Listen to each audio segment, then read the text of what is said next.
اچھا، مجھ سے سوال کیا گیا ہے کہ کچھ لوگوں کی ڈائٹ بھی وہ اتنی زیادہ کاربوہائیڈریٹڈ نہیں لے رہے، یعنی اپنی ڈائٹ میں ان کے بہت زیادہ شوگر یا کاربوہائیڈریٹس نہیں شامل، تو پھر بھی ان کی جو ٹرائی گلیسرائڈ ہے وہ بڑھا رہتا ہے، تو اس کی کیا وجہ ہے؟ بیسیکلی اس میں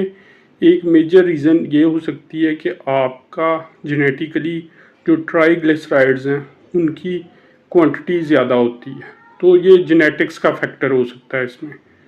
تو اگر تو اس میں جینیٹکس کا فیکٹر ہے تو پھر آپ کے لپڈ پروفائل کی جو رپورٹ ہوگی تو اس میں آپ کی جو ٹرائی گلیسرائڈ ہے اس کی کوانٹٹی بڑی ہوئی ہی آئے گی.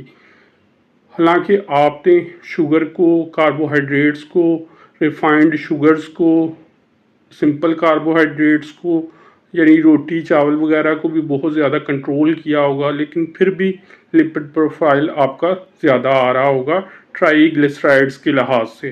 تو اس سلسلے میں آپ کو گھبرانے کی ضرورت نہیں، بس آپ یہ کریں کہ ایک تو شوگرز اور کاربوہائیڈریٹس کم یوز کریں، دوسرا آپ اپنے کھانوں کے دوران وقفہ رکھیں، اور تیسرا انٹرمیٹنٹ فاسٹنگ وغیرہ کو فالو کریں، پانی وغیرہ پی لیا کریں، بار بار کھانا نہ کھایا کریں، ایکسرسائز کریں اور اپنے سلیپ سائیکل کو بہتر رکھیں، سیلڈز وغیرہ کھائیں، تو ہوپ فلی آپ کی صحت بہتر رہے گی. اس کے علاوہ آپ میرے ساتھ میڈیکل اپوائنٹمنٹ بھی بک کر سکتے ہیں. Thank you.